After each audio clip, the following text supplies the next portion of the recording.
Hi, welcome to Tech Tricks tutorial. Today we're going to show you how to add login page in Wix website.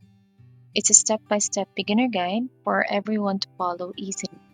And if you find this tutorial helpful, please don't forget to hit the like and subscribe button. Now let's get right into it.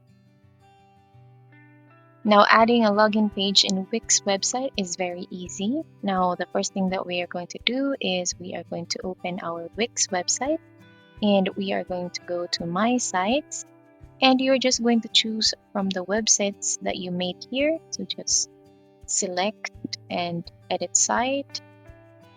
And you will be prompted to the Wix editor. So just go to the upper left corner of our interface and click Add Elements. And from the drop down menu, click Community and click Members and click Add to Site. So as you can see, it's adding Wix members area. So just give it a few minutes.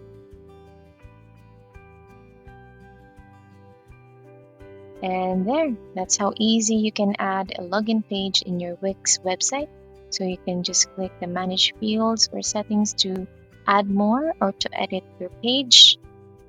And if you have questions, please don't hesitate to write them below and I will see you guys next time. Bye.